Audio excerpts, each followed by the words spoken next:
जो आर्या लोग थे वो अपने गॉड्स को काफी महत्व देते थे।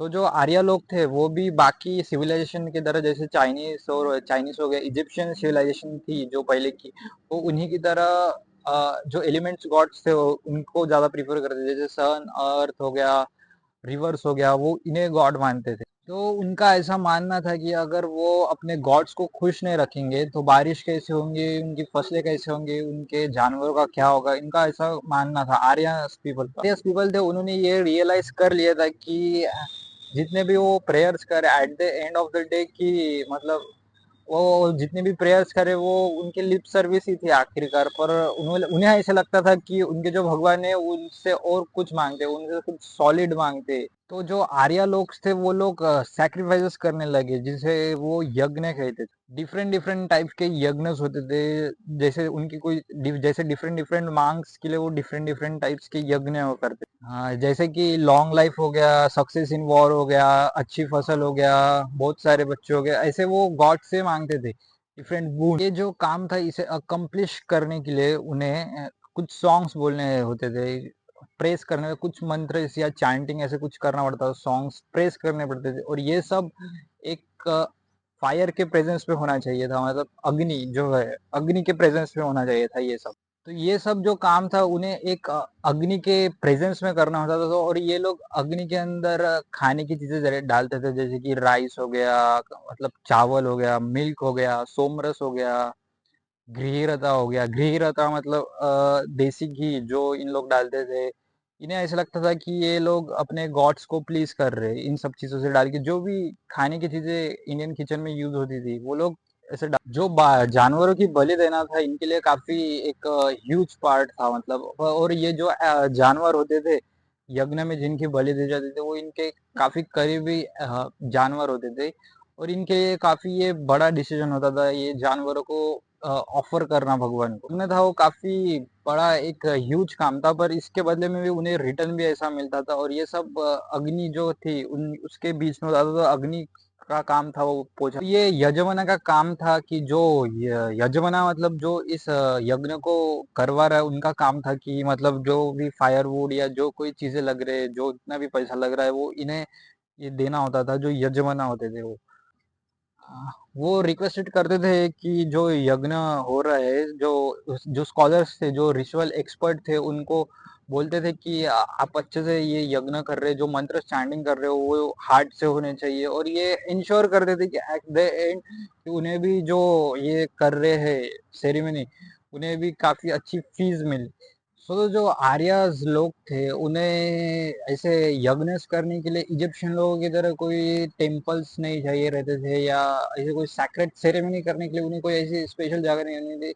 यज्ञ जस्ट एक छोटे से फैमिली के लिए भी हो सकता था। जो यज्ञ कुंड था उसे कुछ देर तक और चलाने के लिए, जब तक यज्ञ पूरे नहीं होता, उसमें वो कुछ ऑयल सीड्स डालते थे, ऐसे कुछ चीजें डालते थे जिसकी वजह से वो यज्ञ कुंड था वो जलते रहता। और उसमें कुछ पवित्र जल डालकर और मंत्रस की चैंटिंग कर कर और कुछ रिचुअल्स के साथ उसे पूरा किया जाता था। जैसे ही वो यज्ञ पूरा हो जाता था वो उस यज्ञ को डिसमेंटल कर देते थे, यानी मतलब तोड़ देते थे, ताकि मॉडर्न लोगों को या ऐसा कुछ था कि उन्हें कुछ ऐसा पता नहीं चले, कोई उसे ट्रेस ना कर पाए, इसलिए वो उसे डिसमेंटल कर देते थे जैसे ही वो यज्ञ हो जाता। जो यज्ञ में कुंड होते थे वो स्क्वायर शेप के होते थे, और मोस्टली क्योंकि जो स्क्वायर शेप है उसे ज्योमेट्रिकली कंसीडर सैक्रेड किया गया है, मतलब जो कुंड के लिए यूज में आता है। और बहुत से अलग अलग वेरिएशन टाइप्स के कुंड बनाए जाते थे स्क्वायर्स में। और एक जो कुंड होता है वो राइट एंगल रोम्बस में होना चाहिए।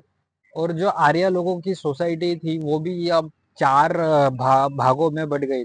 जिन्हें वेदास और रिचुअल्स आते थे उनको ब्राह्मण कहलाए गए। और जो क्लैन की रक्षा करते थे, जो स्टैंड लेते थे, जो लीड करते थे, और मतलब जो अपने ट्राइब को बचाते थे, जो यज्ञ वेग्नस कराते थे, उनको क्षत्रियस कहा गया। और जो फार्मर्स होते थे या मर्चेंट्स होते थे उन्हें, जो वो थर्ड ट्राइब कहे गए, उन्हें वैश्यास कहा जाता था। ब्राह्मण्स होते थे वो ज्यादातर वेदास और वो थॉट्स और डीप माइंडेड थॉट्स वाले थे, और उनके पास काफी कम मतलब स्किल्स रहती थी अर्न करने के लिए। और वो लोग ज्यादातर किंग्स जो होते थे उनके उनसे मतलब किंग का काम होता था कि वो उन्हें अच्छे से फंड कर पाए।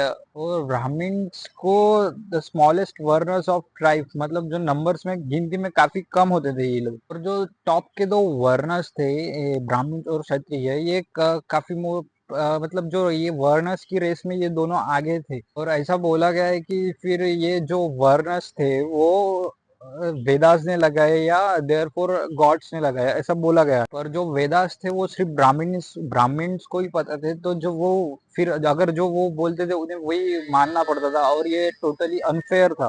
और 7th सेंचुरी बीसी में जो वेदास के और उपनिषद के जो सेजेस थे उन्होंने री स्टडी की, और वो एक इस पे आए, एक पॉइंट पे आए, जो कि ट्रू मैसेज ऑफ वेदास ये था कि जो जितने भी क्रिएचर्स है वो सारे इक्वल से, सबके अंदर वो एक सुप्रीम एनर्जी, यूनिवर्सल एनर्जी है। ये कहा कि जो वेदास में लिख के उसे लिटरली नहीं लेना है, जैसे कि यज्ञ कुंड में कुछ भी डालना, उसकी जगह आप ये डालो बोलते कि अपना ईगो उसमें डाल दो बोलते, sacrifice the ego not the animals. और उस अग्नि को अपने हार्ड वर्क ये सब अपने उसमें दो बोलते। तो जो सेजेस थे, जो आर्य लोग थे, तो उन्होंने दो बड़े मूवमेंट लाए कि मतलब नए नए चेहरे लाए। उपनिषदों ने ये किया कि आर्य के जो रिलीजियंस थे उसे रिफॉर्म करना चाहिए, रिफॉर्म करना चाहा अंदर से। और उन्होंने आर्य रिलीजियस के काफी चीजों को रिजेक्ट कर दिया, जैसे कि वेदास हो गया, यज्ञ हो गया, एनिमल सैक्रिफाइस हो गया, कास्ट सिस्टम हो गया, इसे उन्होंने टोटली इग्नोर किया या रिजेक्ट किया उन्होंने। पर कुछ कुछ जो कोर बिलीफ्स थे जो उन्होंने रिटेन किए, और दो नए रिलीजियस बने जो अहिंसा में विश्वास रखते, non violence, equality to all creatures. They were called Jainism and Buddhism. Centuries के बाद जो वैदिक आर्यस का रिलीजन था वो रिवाइव नहीं हो पाया, और वो क्रॉस कर गया विद्या को क्रॉस कर गया, मतलब साउथर्न पेनिसुलिया को वो चले गया साउथ की तरफ। वो अपने साथ वैदिक चांट, संस्कृत लैंग्वेज और अपने रिचुअल्स को लेके गया साउथ की तरफ। वो धर्म आगे चल के कहलाया हिंदुइज्म। हिंदुइज्म धर्म आगे चल के काफी बड़ा बन गया, जो अब तक है 3,500 सालों से। अग्नि आज भी यूज होती है, मतलब हिंदू सेरेमनीज में, जैसे शादियों में कुंड बनाया जाता है, आज भी वो यज्ञ। यू कोई भी लोग थे ये टोटली रॉक स्टार थे, क्योंकि जो मंत्र इन्होंने 3,500 साल पहले, इतने पहले दिए थे, वो आज भी यूज होते हैं इंडियन सेरेमनीज में, जैसे कि मंत्र हो गए, चैंटिंग्स हो गए, दे आर टोटली रॉक्स। तो सबसे पहले हम लोगों को समझना होगा कि ऋषि लोग कौन थे। ये आपके मन में ख्याल आ रहा होगा कि ऋषि लोग की वो थे जिन्होंने सब कुछ छोड़ छाड़ के तपस्या करने गए, जो कि टायर्ड या रिटायर्ड हो गए थे अपने लाइफ से, और उन्होंने वर्ल्ड को छोड़ दिया। ऐसा नहीं है, वो बल्कि खुद में एक वर्ल्ड थे। ये लोग जो मेन या वुमेन थे, ऋषिज थे, वो लोग ट्रू सीकर थे ऑफ ट्रूथ, मतलब जो सच की तलाश में रहते थे हमेशा, जिनके लिए इन लोग फोकस और डिटर्मिनेशन रहते थे। इनके अंदर एक बर्निंग डिजायर होती थी सच को जानने की या वर्ल्ड के मिस्ट्रीज जानने की। What is the purpose of life, मरने के बाद क्या होता है, या यहाँ पे कोई भगवान है तो वो कहाँ है। ऐसे क्वेश्चंस इनके मन में आते थे, और इनको ये अनलॉक करने होते थे, जिसके लिए ये लोग फॉरेस्ट जाते थे, जो इनके लिए काफी बड़ा सैक्रिफाइस रहता था।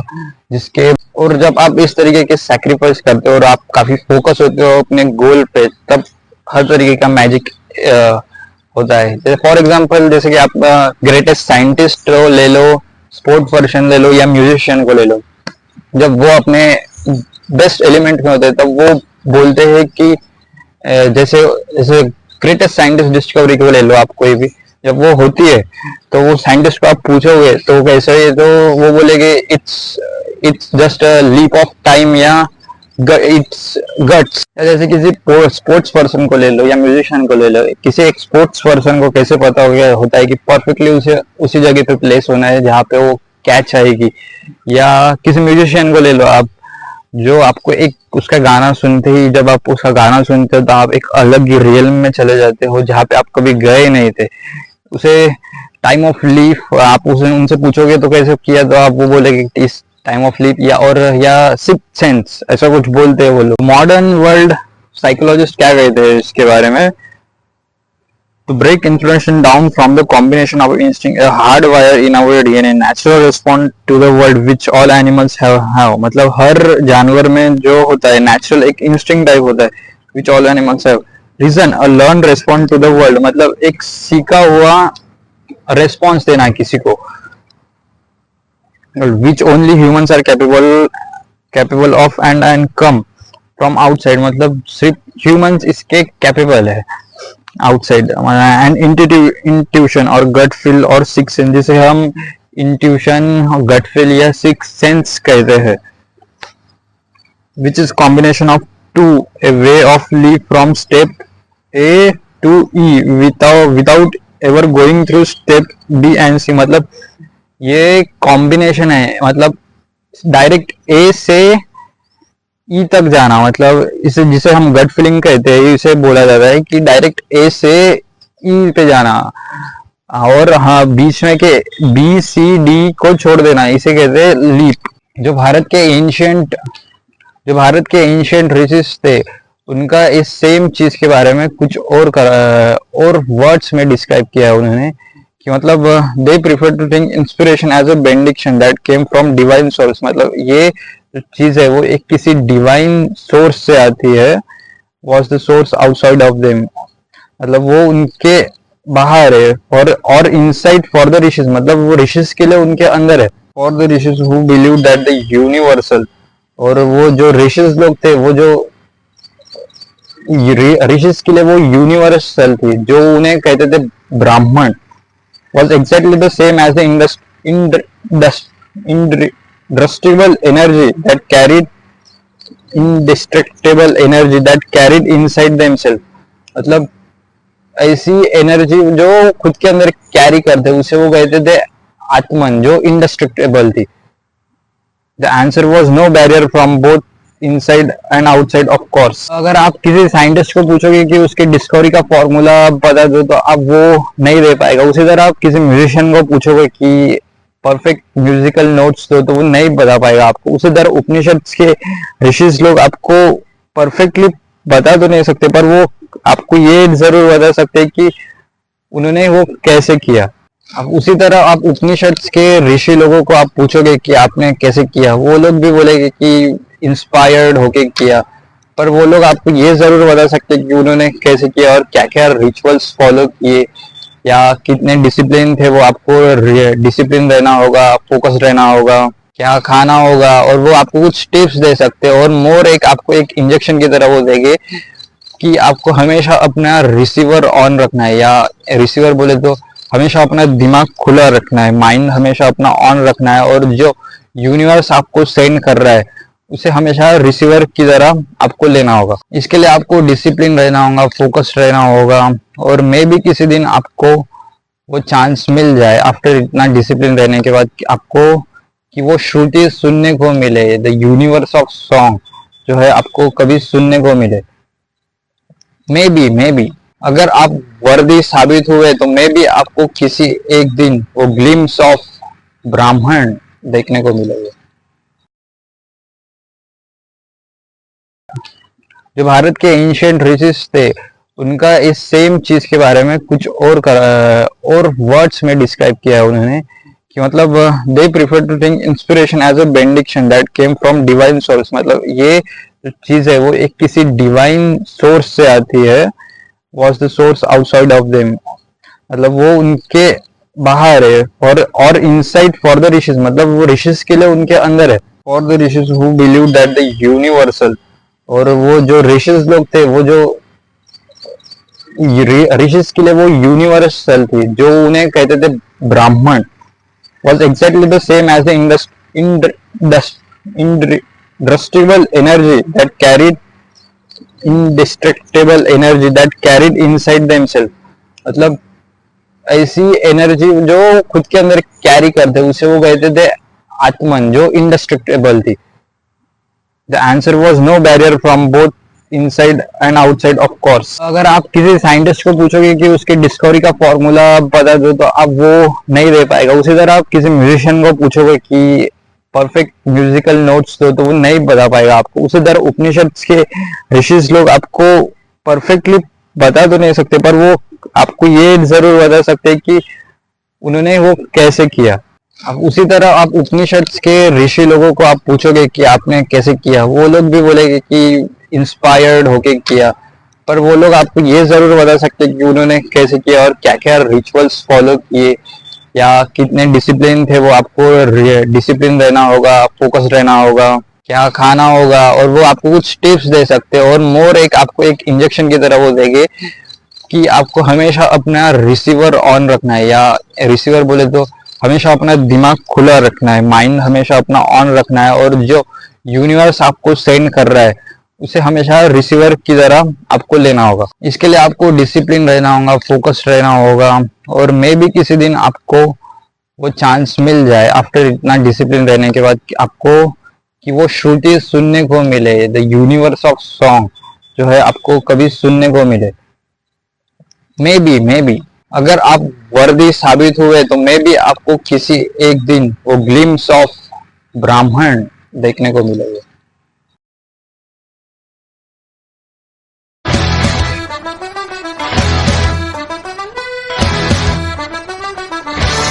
तो हम लोग जा रहे हैं रनिंग करने, वो भी मट्टी पे, क्योंकि बेसिकली हिसाब कुछ ऐसा है कि मट्टी पे दौड़ने से आपको ज़्यादा ताकत लगती है और ज़्यादा मेहनत करना पड़ता है मुकाबले कहीं ग्राउंड या इसकी जगह दौड़ने पे। तो हम लोग सुबह सुबह उठकर जा रहे थे रनिंग करने, वो भी मट्टी पर।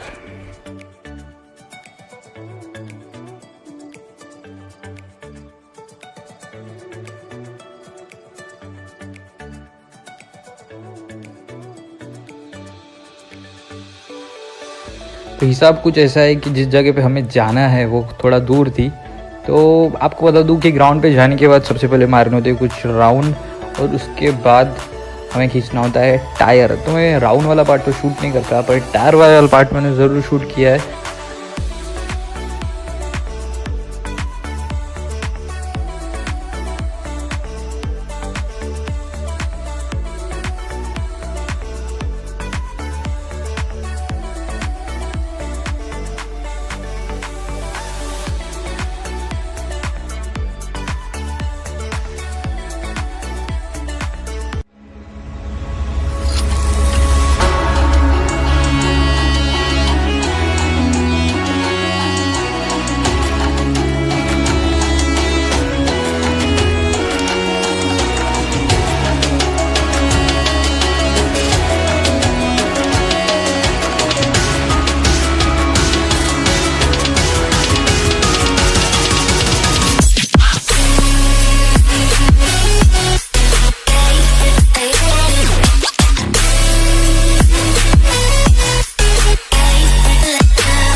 Learning the Vedas by tongue, ear and mind. तो सबसे पहले ये कैसे तय करें कि इतने ग्रेट लेसन्स, वो भी ह्यूमैनिटी के लिए, इंसानियत के लिए, इतने सालों से जो थे वो अनकरप्टेड कैसे रहे। और जबकि इस लैंग्वेज के, आपकी लैंग्वेज के पास कोई स्क्रिप्ट भी नहीं थी। तो एक ऐसा सिस्टम बनाया गया जहाँ पे सिर्फ चूजन्स वन, मतलब जो कुछ गिने चुने लोगों को ही चूज किया जाता था और उन्हें ये सैक्रेड नॉलेज दिया जाता था काफी एक इंटेंस ट्रेनिंग के बाद। तो यही किया जो वैदिक सीकर्स थे, उन लोगों ने यही किया कि एक अल्टीमेट कोचिंग क्लास की है जिसका नाम था वैदिक गुरुकुल। और इसके मेन फीचर्स थे the most stringent admission process. तो गुरुकुल की एंट्रेंस टेस्ट कुछ इस तरीके से जो कि काफी टफ थी और ट्रांसपेरेंट थी, और गुरुज खुद एक एक पर्टिकुलर स्टूडेंट को इंटरव्यू करते थे, एग्जामिन करते थे और उनको एक अंदर देखते थे कि वो कितने कैपेबल है। और एक बोनस पॉइंट था कि वो लोग ज्यादातर क्यूरियस और क्वेश्चन माइंड्स को प्रीफर करते थे। Loads of extra curricular activities on Gurukul students. तो जो गुरुकुल में जो बच्चे जाते थे वो 12 साल के लिए वही रहते थे फिर, क्योंकि उनके पेरेंट्स उन्हें फिर 12 साल के बाद ही मिल सकते थे। जो उनके माता पिता थे वो उन्हें गुरुकुल में एक बार लड़के को अपने डाल दिया तो वो फिर उसके 12 साल बाद ही उन्हें मिल सकते थे। और गुरुकुल में जाने के बाद लड़के लोग पढ़ाई के साथ जो गुरु की पत्नी थी उनकी मदद करते थे, हाथ बटाते थे, खेतों में, खेतों से सब्जियां लाना, जैसे कि गायों का दूध निकालना या जंगलों से लकड़ी लाना। और जब वो इन सब चीजों से, ये सब चीजों के साथ वो पढ़ाई भी करते थे। और जब एक गुरुकुल के अंदर एक स्टूडेंट आता था, जब जो रॉ स्टूडेंट आता था, जब वो 12 साल के बाद निकलता था वो काफी एक वेल डिसिप्लिन्ड और एक मैनर्ड लड़का बन जाता था। एक लड़का जिसे कुछ नहीं आता था और फिर वो 12 सालों के लिए गुरुकुल जाता है और वो 12 साल वही रहता है। और वो जब 12 गुरुकुल को छोड़ता है जब 12 सालों के बाद, तब वो एक कम्प्लीटली एक ट्रांसफॉर्म मैन बन जाता है। वो एक self reliant, self manner, well discipline आदमी बन जाता है। और वो एक अभी लॉजिकली सोचने लगता है और वो किसी भी फैक्ट्स को रिफ्यूज कर देता है जब तक वो पूरी तरह उसे एग्जामिनिंग और क्वेश्चनिंग नहीं करता है। तो ज्यादातर गुरुज जो थे वो 12 स्टूडेंट्स ही लेते थे, 12 स्टूडेंट्स ही लेते थे, या उससे ज्यादा नहीं लेते, ना लेना प्रीफर करते थे, क्योंकि उनका ये ऐसा कहना था कि वो जितने भी स्टूडेंट्स हैं उनके ऊपर अच्छी तरीके से फोकस कर सके। और जहाँ तक फीस की बात थी तो गुरुकुल एजुकेशन सिस्टम फ्री था। और जो गुरुज थे उन्हें उन्हें ही स्टूडेंट्स के जो शिष्य थे उनके रहने की व्यवस्था करनी पड़ती थी, रहने की और सोने की। और मोस्ट ऑफ द वो क्यों सेंस करते ये बात कि वो 12 स्टूडेंट्स ही लेते थे या उससे ज़्यादा नहीं लेते थे, क्योंकि ज़्यादातर एजुकेशन उनका हियरिंग पे था, या मतलब सुनने पे था। तो उनका ऐसा मानना था कि वो एक एक स्टूडेंट को अच्छी तरीके से ये दे टाइम दे सकते या वक्त दे सकते या वो अच्छे से एक स्टूडेंट को बना सकते थे। इसलिए स्मॉल साइजेस क्लासेस मैटर करती, creating a right learning environment.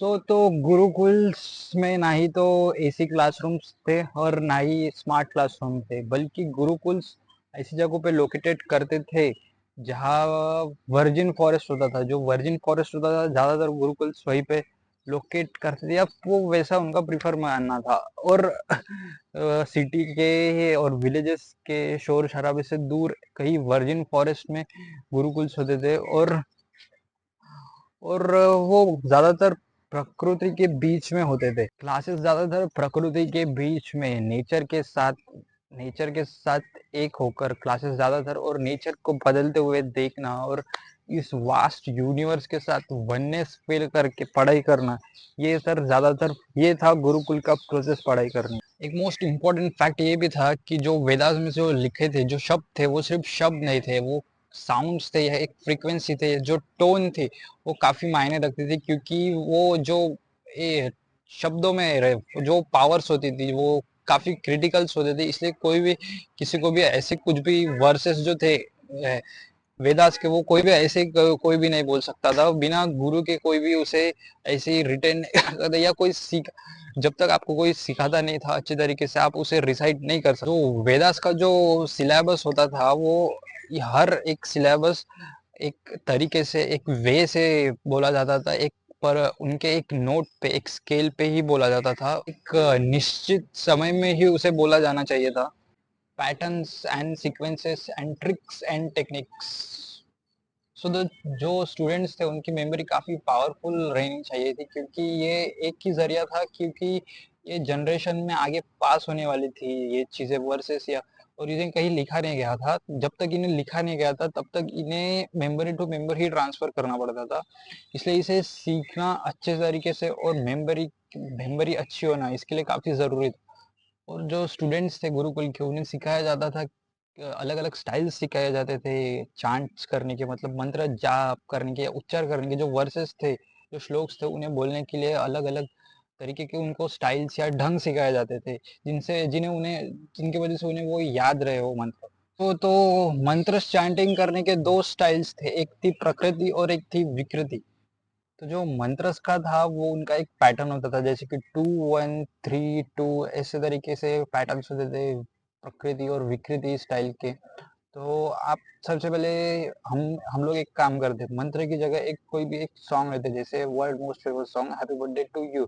तो मैं आपको बताता हूँ कि मंत्र को कैसे ही वो लोग याद रखते थे। जो मंत्र हैप्पी बर्थडे टू यू, तो ये सीक्वेंस है, तो वो उन्हें जैसे टू, सो तो मेथड वन था समिता पटा, जहाँ पे आप जो सॉन्ग है उसको नॉर्मली गाते हैं हैप्पी बर्थडे टू यू। और मेथड टू था जो कि था क्रमापठा, जिसे आप एक पेयर्स में गाते हो, 1 2 2 3 3 4 ऐसे कुछ पेयर्स में आप मंत्र को गाते हो।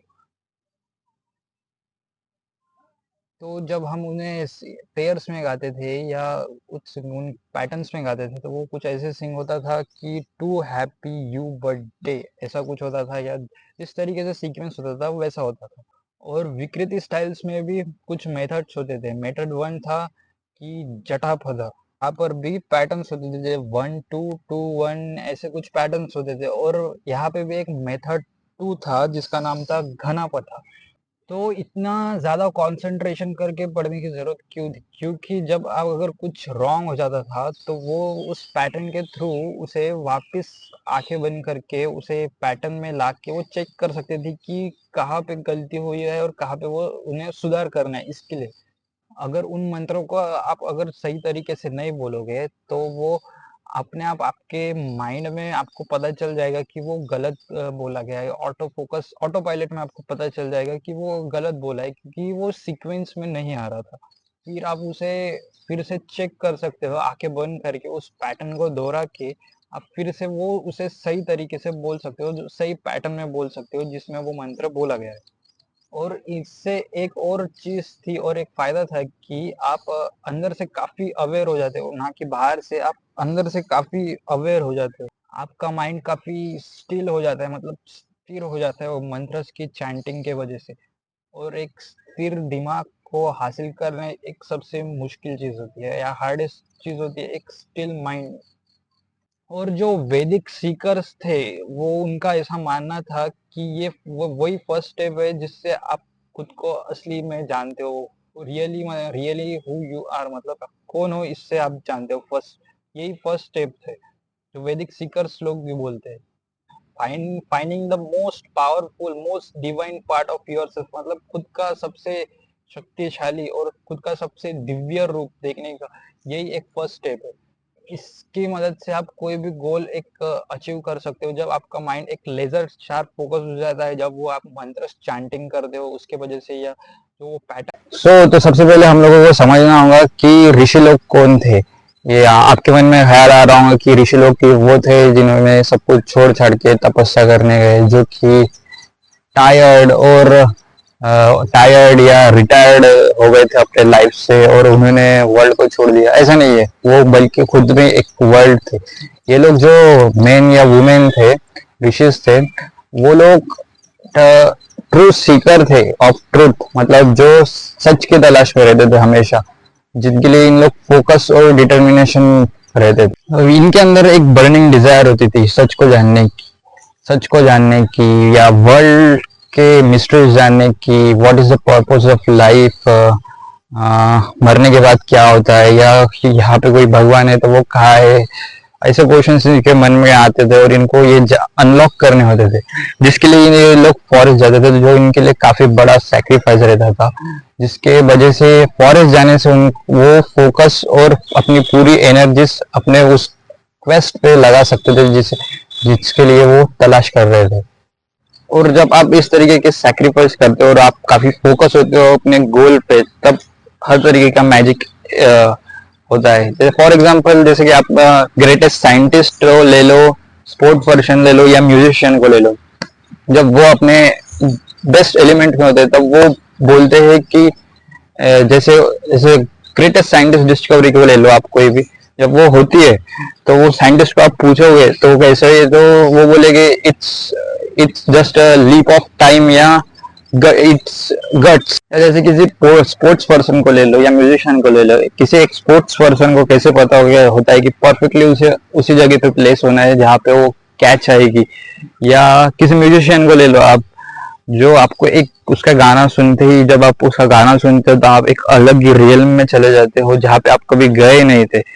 उसे टाइम ऑफ लीफ आप उनसे पूछोगे तो कैसे किया, तो आप वो बोलेगे इस टाइम ऑफ लीफ या सिक्स्थ सेंस, ऐसा कुछ बोलते हैं वो लोग। ये ऐसी जगह होती है जहाँ साइंस इरेशनल हो जाता है, इररिलेवेंट हो जाता है, या ऐसे रियलम्स होते हैं जहाँ पे साइंस बिल्कुल इररिलेवेंट हो जाता है। जब आप पूछोगे ऐसे लोगों से कि आपने ये कैसे किया, तो वो लोग बोलेंगे कि आई एम इंस्पायर्ड। कैसे एक स्पोर्ट्स पर्सन को पता है कि उसे परफेक्टली पोजीशन करना है खुद को बाउंड्री पे उस इम्पॉसिबल कैच के लिए, और वो इम्पॉसिबल सा कैच पॉसिबल हो जाता है। कैसे काफी टैलेंटेड पीपल्स होते हैं जो उसी चीज पे वर्क कर रहे थे जिस पे ये लोग कर रहे होते थे, पर ये इनके पास आ जाती है। कैसे वो उनकी आवाज सुनिए जब आप बोलते हो it was just knew it is possible कि ऋषि लोगों के साथ भी यही होगा, जो श्रुति लिटरेचर के ऋषि है उनके साथ भी यही होता होगा। सालों की तपस्या के बाद एक फाइन डे उन्हें अपने क्वेश्चंस का आंसर मिल ही जाता होगा। सालों तक व्हाट्सएप चेक नहीं करना, एक ही पोजीशन में खुद को रखना, घंटों तक मेडिटेशन करना, सही खाना खाना और एक फाइन डे सालों की तपस्या के बाद उन्हें उस बिग क्वेश्चन का आंसर मिल जाता होगा जिसके लिए उन्होंने इतने सारे सैक्रिफाइस किए और तपस्या की। तो मॉडर्न वर्ल्ड साइकोलॉजिस्ट क्या कहते हैं इसके बारे में, to break information down from the combination of instinct, a hardwire in our DNA, natural response to the world which all animals have। मतलब हर जानवर में जो होता है नेचुरल एक इंस्टिंक्ट टाइप होता है, which all animals have। Reason a learned response to the world, मतलब एक सीखा हुआ रेस्पॉन्स देना किसी को, which only humans are capable of and come from outside, मतलब सिर्फ ह्यूमंस इसके कैपेबल है आउटसाइड। एंड इंट्यूशन और गट फील और सिक्स सेंस, जिसे हम इंट्यूशन, गट फील या सिक्स सेंस कहते हैं, which is combination of two, a way of leave from step A to E without ever going through step B and C. मतलब ये combination है, मतलब डायरेक्ट ए से ई तक जाना, मतलब इसे जिसे हम गट फीलिंग कहते हैं, इसे बोला जाता है कि डायरेक्ट ए से ई पे जाना। और हाँ, बीच में के बी सी डी को छोड़ देना, इसे कहते हैं लीप। जो भारत के एंशिएंट ऋषिस थे, उनका इस सेम चीज के बारे में कुछ और वर्ड्स में डिस्क्राइब किया है उन्होंने, कि मतलब they prefer to think inspiration as a benediction that came from divine source. मतलब ये जो चीज है वो एक किसी डिवाइन सोर्स से आती है, was the source outside of them, मतलब वो उनके बाहर है। और इनसाइड फॉर द ऋषिस, मतलब वो ऋषिस के लिए उनके अंदर है। For the ऋषिस who believe that the universal, और वो जो ऋषिस लोग थे, वो जो ऋषिस के लिए वो यूनिवर्सल थी, जो उन्हें कहते थे ब्राह्मण, was exactly the same as the indestructible energy that carried indestructible energy that carried inside themselves. मतलब ऐसी एनर्जी जो खुद के अंदर कैरी करते उसे वो कहते थे आत्मन, जो इंडेस्ट्रक्टेबल थी. The answer was no barrier from both inside and outside. Of course अगर आप किसी साइंटिस्ट को पूछोगे कि उसके डिस्कवरी का फॉर्मूला बता दो तो आप वो नहीं दे पाएगा. उसी तरह आप किसी म्यूजिशियन को पूछोगे कि परफेक्ट म्यूजिकल नोट्स दो तो वो नहीं बता पाएगा आपको. उसी तरह उपनिषद के ऋषि लोग आपको परफेक्टली बता तो नहीं सकते, पर वो आपको ये जरूर बता सकते हैं कि उन्होंने वो कैसे किया. अब उसी तरह आप उपनिषद के ऋषि लोगों को आप पूछोगे कि आपने कैसे किया, वो लोग भी बोलेंगे कि इंस्पायर्ड होके किया, पर वो लोग आपको ये जरूर बता सकते हैं कि उन्होंने कैसे किया और क्या क्या रिचुअल्स फॉलो किए या कितने डिसिप्लिन थे. वो आपको डिसिप्लिन रहना होगा, फोकस रहना होगा, क्या खाना होगा, और वो आपको कुछ टिप्स दे सकते हैं. और मोर एक आपको एक इंजेक्शन की तरह वो देंगे कि आपको हमेशा अपना रिसीवर ऑन रखना है, या रिसीवर बोले तो हमेशा अपना दिमाग खुला रखना है, माइंड हमेशा अपना ऑन रखना है. और जो यूनिवर्स आपको सेंड कर रहा है उसे हमेशा रिसीवर की तरह आपको लेना होगा. इसके लिए आपको डिसिप्लिन रहना होगा, फोकस रहना होगा. और मे भी किसी दिन आपको वो चांस मिल जाए आफ्टर इतना डिसिप्लिन रहने के बाद कि आपको कि वो श्रुति सुनने को मिले, द यूनिवर्स ऑफ सॉन्ग जो है आपको कभी सुनने को मिले. मे बी अगर आप वर्दी साबित हुए तो मे बी आपको किसी एक दिन वो ग्लिम्स ऑफ ब्राह्मण देखने को मिलेगा.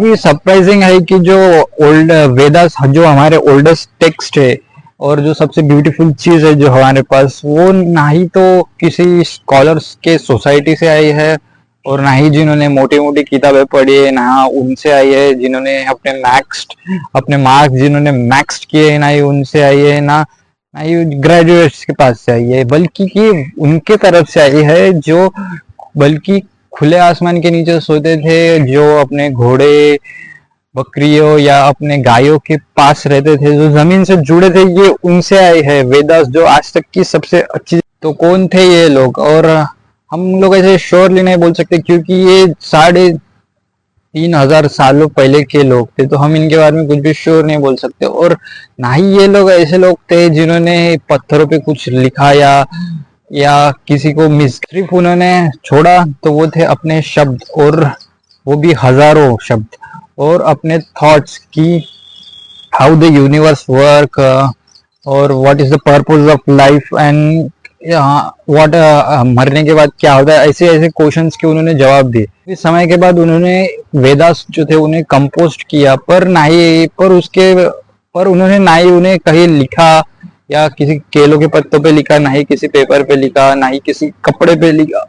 उन्होंने बल्कि इसके जगह उन्होंने ये किया कि दुनिया की सबसे सेफेस्ट चीज पे उन्होंने इसे रखा, या सेफेस्ट चीज में इन्होंने रखा, जो कि थी जो भी इस सैक्रेड नॉलेज के जो गार्डियंस थे वो का चूजन्स वन होते थे. मतलब जो भी ये पढ़ते थे या जिन्हें भी ये पढ़ाया जाता था वो काफी उन्हें चुन के लिया जाता था, और उनके ऑर्डिनरी माइंड को ट्रेनिंग के थ्रू, डिसिप्लिन के थ्रू उन्हें ट्रेन और एक ऑर्डिनरी माइंड से एक एक्स्ट्रा ऑर्डिनरी माइंड बनाया जाता था.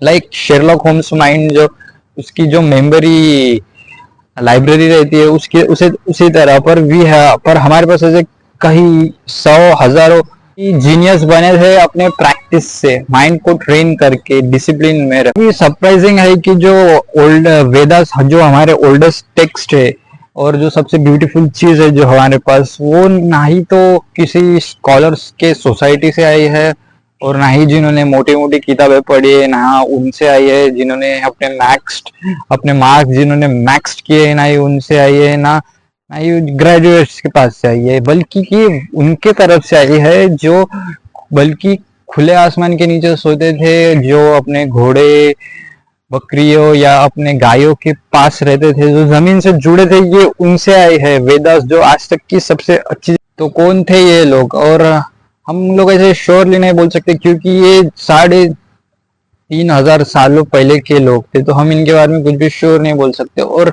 ना ही ये लोग ऐसे लोग थे जिन्होंने पत्थरों पे कुछ लिखा या किसी को सिर्फ उन्होंने छोड़ा तो वो थे अपने शब्द, और वो भी हजारों शब्द, और अपने थॉट्स की how the universe work, और what is the purpose of life and what मरने के बाद क्या होता है, ऐसे ऐसे क्वेश्चंस के उन्होंने जवाब दिए। इस समय के बाद उन्होंने वेदास जो थे उन्हें कंपोस्ट किया, पर उन्होंने ना ही उन्हें कहीं लिखा या किसी केलों के पत्तों पे लिखा, ना ही किसी पेपर पे लिखा, ना ही किसी कपड़े पे लिखा। उन्होंने बल्कि इसके जगह उन्होंने ये किया कि दुनिया की सबसे सेफेस्ट चीज पे उन्होंने इसे रखा, या सेफेस्ट चीज में इन्होंने रखा, जो कि थी जो भी इस सैक्रेड नॉलेज के जो गार्डियंस थे वो का चूजन्स वन होते थे। मतलब जो भी ये पढ़ते थे या जिन्हें भी ये पढ़ाया जाता था वो काफी उन्हें चुन के लिया जाता था, और उनके ऑर्डिनरी माइंड को ट्रेनिंग के थ्रू, डिसिप्लिन के थ्रू उन्हें ट्रेन और एक ऑर्डिनरी माइंड से एक एक्स्ट्रा ऑर्डिनरी माइंड बनाया जाता था। लाइक शेरलॉक होम्स माइंड, जो उसकी जो मेमोरी लाइब्रेरी रहती है उसकी उसी तरह पर भी है। पर हमारे पास ऐसे कई सौ हजारों जीनियस बने थे अपने प्रैक्टिस से, माइंड को ट्रेन करके डिसिप्लिन में रख। तो काफी सारी कॉन्फ्लिक्टिंग थियोरीज है, पर सबसे पास में एक आती है जो कि ये जो लोग थे, जो ये ट्राइब्स थे, वो रफली जो थे वो सेंट्रल एशिया में थे, जहाँ पर अभी के टाइम पे कजाकिस्तान ये सब देश पड़े। और इन्होंने जो है अपना रास्ता है वो पंजाब की तरफ रखा था, मोस्टली तो वो जो पंजाब की सराउंडिंग थी उसके पास रखा था। और ये लोग जो थे, जो ये ट्राइब्स थे, वो खुद को आर्यास बुलाते थे, Arya's, the Nobel once. Expert लोग ये मानते हैं कि इन्होंने सेंट्रल एशिया वो छोड़ क्यों दिया था, क्योंकि वहाँ उनके ट्राइब्स में काफी ओवर गेजिंग हो रही थी या काफी रश हो रहा था, इसलिए उन्होंने सेंट्रल एशिया छोड़ दिया। क्योंकि हमारे इंडियन हिस्ट्री में इनकी एंट्री तब होती है जब हमारे यहाँ पे हड़प्पन सिविलाइजेशन थी, तब हमारा इनके साथ फर्स्ट एनकाउंटर होता है, जो कि इंडस वैली रिवर के साइड। और कुछ पॉपुलर थियरीज ये भी है कि ये लोग बल्कि फॉरेनर्स कोई नहीं थे, बल्कि ये लोग खुद हड़प्पन सिविलाइजेशन वाले थे, जो कि एक ग्रेट फ्लड आने के बाद जो लोग कि वो फैल गए। और जो हड़प्पन सिविलाइजेशन के लोग थे उन्हें सिर्फ सॉफ्टवेयर, ब्रोंज और कॉपर का यूज करने आता था। तो काफी सारी कॉन्फ्लिक्टिंग थियोरीज है, पर सबसे पास में एक आती है जो कि ये जो लोग थे, जो ये ट्राइब्स थे, वो रफली जो थे वो सेंट्रल एशिया में थे, जहाँ पर अभी के टाइम पे कजाकिस्तान ये सब देश पड़े। और इन्होंने जो है अपना रास्ता है वो पंजाब की तरफ रखा था, मोस्टली तो वो जो पंजाब की सराउंडिंग थी उसके पास रखा था। और ये लोग जो थे, जो ये ट्राइब्स थे, वो खुद को आर्यास बुलाते थे, Arya's, the Nobel once. Expert लोग ये मानते हैं कि इन्होंने सेंट्रल एशिया वो छोड़ क्यों दिया था, क्योंकि वहाँ उनके ट्राइब्स में काफी ओवर गेजिंग हो रही थी या काफी रश हो रहा था, इसलिए उन्होंने सेंट्रल एशिया छोड़ दिया। क्योंकि हमारे इंडियन हिस्ट्री में इनकी एंट्री तब होती है जब हमारे यहाँ पे हड़प्पन सिविलाइजेशन थी, तब हमारा इनके साथ फर्स्ट एनकाउंटर होता है, जो कि इंडस वैली रिवर के साइड। और कुछ पॉपुलर थियरीज ये भी है कि ये लोग बल्कि फॉरेनर्स कोई नहीं थे, बल्कि ये लोग खुद हड़प्पन सिविलाइजेशन वाले थे, जो कि एक ग्रेट फ्लड आने के बाद जो लोग कि वो फैल गए। और जो हड़प्पन सिविलाइजेशन के लोग थे उन्हें सिर्फ सॉफ्टवेयर, ब्रोंज और कॉपर का यूज करने आता था। लोग थे उन्हें ऐसे यज्ञ करने के लिए इजिप्शियन लोगों की तरह कोई टेम्पल्स नहीं चाहिए रहते थे, या ऐसे कोई सैक्रेड सेरेमनी करने के लिए उन्हें कोई ऐसी स्पेशल जगह नहीं होनी थी।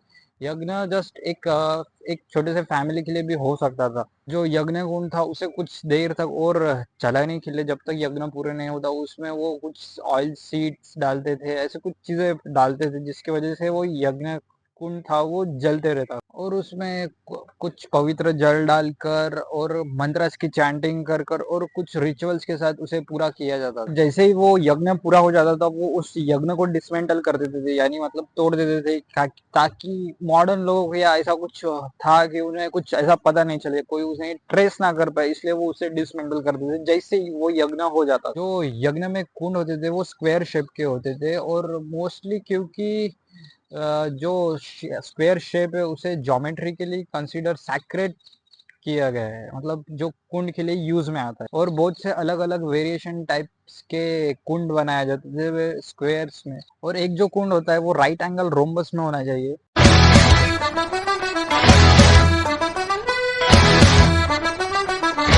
जो सेजेस थे, जो आर्या लोग थे, तो उन्होंने दो बड़े मूवमेंट लाए कि मतलब नए नए चेहरे लाए। उपनिषदों ने ये किया कि आर्य के जो रिलीजियंस थे उसे रिफॉर्म करना चाहिए, रिफॉर्म करना चाहा अंदर से।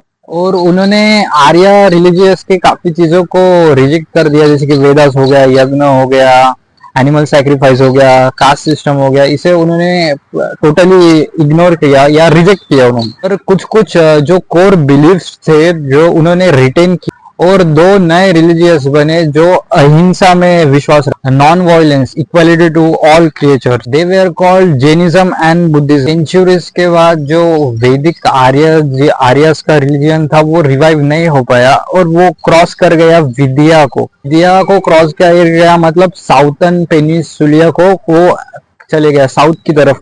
वो अपने साथ वैदिक चांट, संस्कृत लैंग्वेज और अपने रिचुअल्स को लेके गया साउथ की तरफ। वो धर्म आगे चल के कहलाया हिंदुइज्म। हिंदुइज्म धर्म आगे चल के काफी बड़ा बन गया, जो अब तक है 3,500 सालों से। अग्नि आज भी यूज होती है, मतलब हिंदू सेरेमनीज में, जैसे शादियों में कुंड बनाया जाता है, आज भी वो यज्ञ। यू कोई भी लोग थे, ये टोटली रॉक स्टार थे, क्योंकि जो मंत्र इन्होंने 3,500 साल पहले, इतने पहले दिए थे, वो आज भी यूज होते हैं इंडियन सेरेमनीज में, जैसे कि मंत्र हो गए, चैंटिंग्स हो गए। They are totally rock